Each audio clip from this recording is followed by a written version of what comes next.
ഞാനിപ്പോൾ വന്നിട്ടുള്ളത് പരപ്പനാട് കോവിലം റോഡിലുള്ള കുറച്ച് 4 ചെറുപ്പക്കാർ ചെയ്യുന്ന ഒരു കൃഷിയിടത്തിലാണ്. കൃഷിയിടം എന്ന് പറഞ്ഞാൽ പൂക്കൃഷിയാണ്. നമ്മുടെ നാട്ടിലൊന്നും അങ്ങനെ കാണാത്തൊരു കൃഷിയാണ് പൂക്കൃഷി. ഇത് മൈസൂരും കർണാടകത്തിലൊക്കെ പോയാലേ കാണുന്നൊരു കൃഷിയാണ് ഈ പൂക്കൃഷി. വളരെ ഭംഗിയായിട്ടാണ് അത് ചെയ്തത്.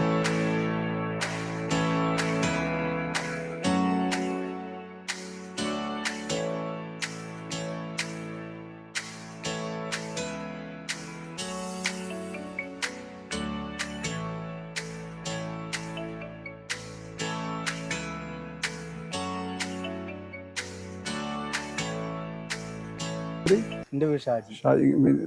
എൻ്റെ പേര് വിജീഷ്. പിന്നെ വേറൊരാളും കൂടെ ഉണ്ട്, ഹരീഷ്, കൃഷ്ണൻകുട്ടി. 5 ആൾ കൂടിയിട്ടുള്ള 5 ചെറുപ്പക്കാർ തന്നെ, ചെറുപ്പക്കാർ കൂടിയിട്ടുള്ള ഒരു കൃഷിയാണ്. വളരെ വളരെ ഭംഗിയായിട്ട് ചെയ്തിരിക്കണ് കേട്ടോ. ഇനിയും ഇതേമാതിരി പല കൃഷികളും ചെയ്തിട്ട് തോനെ പൈസ കിട്ടട്ടെ. ഇതേ അല്ല വേണ്ടേ, പൈസ കുറവായിരിക്കും കിട്ടുള്ളൂ, എന്നാലും നമുക്ക് മനസ്സിലൊരു സന്തോഷം ഉണ്ടായിരുന്നു. സന്തോഷമാണത്. 3 മാസം ഞങ്ങൾ ഇതിപ്പോൾ ഏത് മാസം നമുക്ക് തുടങ്ങണത്? നമുക്കൊരു ജൂൺ 15 ആകുമ്പോൾ തുടങ്ങും. ജൂൺ 15 തുടങ്ങിയാൽ നമുക്ക് തിരുവോണമാകുമ്പോൾ നല്ല കറക്റ്റ് ആവില്ലേ? ഫസ്റ്റ് 2 വളം, പിന്നെ ഇതിന് പൂ വിരിയാനൊക്കെ ഒരു മരുന്ന് അടിച്ചില്ലേ? 15 SOP, പിന്നെ പൊട്ടാഷിന്റെ ഒരു ഇതടിച്ചില്ല, SOP. പിന്നെ പൂ വിരിയാനൊരു മരുന്നുണ്ട് അടിച്ചില്ല, അതൊക്കെ ഞങ്ങൾ അടിച്ചിരുന്നു. പഞ്ചായത്ത് തലത്തിൽ നിന്ന് എന്തെങ്കിലുമൊക്കെ സഹകരണങ്ങൾ കിട്ടിയിരുന്നു. ഞങ്ങൾക്ക് ഇതിനെ ഏര് കളക്കാനുള്ള ഇതൊക്കെ ഞങ്ങളെ വാർഡ് മെമ്പർ ജയദേവേട്ടൻ ശരിയാക്കി തന്നിട്ടുണ്ട്. കുടുംബശ്രീന്റെ ഇതിൽ ഞങ്ങൾക്ക് ഏര് കളക്കാനുള്ള ഒരു 10-15 ആൾക്കാരെ പണി ഞങ്ങൾക്ക് അവർ തന്നു. പിന്നെ ആദ്യം അതിൽ കൃഷിഭവന് ചെറിയൊരു പൈസ ഒന്നും സ്കീമില്ല. അല്ല, ഞങ്ങൾക്ക് ഉണ്ടല്ലോ, വള്ളിക്കുന്ന് പഞ്ചായത്തിനുണ്ട്, താന്നൂർ പഞ്ചായത്തിനൊക്കെ. പക്ഷെ പരപ്പനാടി പഞ്ചായത്തിൽ കൃഷിഭവൻ അത് ഉൾപ്പെടുത്തിയിട്ടില്ല. ഞങ്ങൾക്ക് കൃഷിഭവൻ ഞങ്ങളെ ഉൾപ്പെടുത്താൻ ഞങ്ങൾക്ക് ഇനി ഇതിലും കൂടുതൽ ചെയ്യാനുള്ള ഒരു ആഗ്രഹം ഉണ്ടാവും. അതിൽ നിങ്ങൾ ആത്മേനായിട്ടൊന്നും ബന്ധപ്പെടില്ല? നമ്മളെ കൃഷി ഓഫീസിന്റെ ഒരു വേറെ ഇതുണ്ട്, ആത്മായിട്ട് ഞങ്ങൾ ആത്മേനെ ഒന്ന് പോയി സംസാരിച്ചോ. ഞങ്ങൾ കാർഷിക കർമ്മസേനയുടെ ഇതിലാണ് ആദ്യം ചെയ്തത്.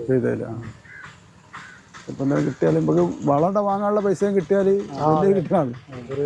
ചെറിയ വളത്തിനുള്ള കാശങ്ങൾ കിട്ടിയാൽ ഈ ചുറ്റുവട്ടത്തുള്ള ആളുകളൊക്കെ നല്ല അഭിപ്രായം, നല്ല സഹകരണം ഉണ്ടല്ലേ വാങ്ങാണ്ട്. അത് പിന്നെ വലിയ കിട്ടലാണ്.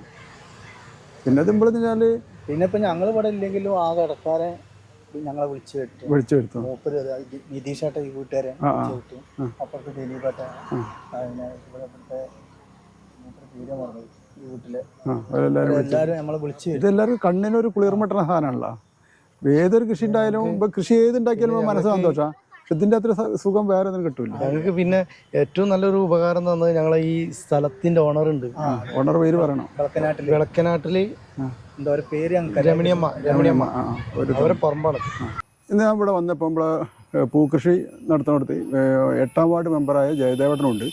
ജയദേവട്ടനോട് ഇവരെ ഈ കർഷകരെ പറ്റിയിട്ടും ഈ പൂക്കൃഷിയെ പറ്റിയിട്ടും എന്തെങ്കിലും അഭിപ്രായം നമുക്ക് ചോദിക്കാം. എൻ്റെ പേര് ജയദേവൻ. കോവിലകം 8ാം ഡിവിഷൻ കൗൺസിലറാണ് ഞാൻ. ഈ 8ാം ഡിവിഷനിൽ പരപ്പനങ്ങാടിയിൽ ആദ്യമായിട്ട് കഴിഞ്ഞ വർഷമാണ് പിന്നെ പൂക്കൃഷി തുടങ്ങിയത്.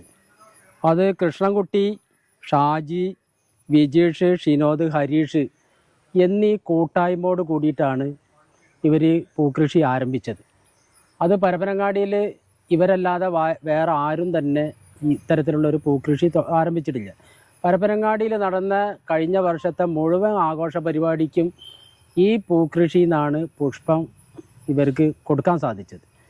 ഈ വർഷം അതേപോലെ ഇവർ വീണ്ടും പിന്നെ കൃഷി ആരംഭിച്ച്, അപ്പോൾ അവർ നഗരസഭേൻ്റെ എന്തെങ്കിലും സഹായം ഞങ്ങൾക്ക് ചെയ്തു തരണം എന്ന് കൗൺസിലർ എന്നുള്ള നിലയ്ക്ക് എന്നോട് ആവശ്യപ്പെട്ടതിൻ്റെ അടിസ്ഥാനത്തിൽ തൊഴിലുറപ്പ് പദ്ധതിയിൽ ഞാൻ ഉൾപ്പെടുത്തിയിട്ട് ഇവരെ പൂക്കൃഷിക്ക് വേണ്ട പൂക്കൃഷീൻ്റെ തൈ പാകണതിൻ്റെ മുന്നുള്ള മുഴുവൻ പണികളും ഞാൻ പരപ്പനങ്ങാടി നഗരസഭേൻ്റെ തൊഴിലുറപ്പ് പദ്ധതിയിൽ ഉൾപ്പെടുത്തിയിട്ട് ഉള്ള തൊഴിലാളികളെ കൊണ്ടാണ് ഞാൻ ചെയ്തു കൊടുത്തത്. അതുകൊണ്ട് ഈ പൂക്കൃഷി കാലാവസ്ഥ പ്രതികൂലമായാൽ ഈ പൂക്കൃഷി വിചാരിച്ച മാതിരി ഇവർക്ക് കിട്ടൂല.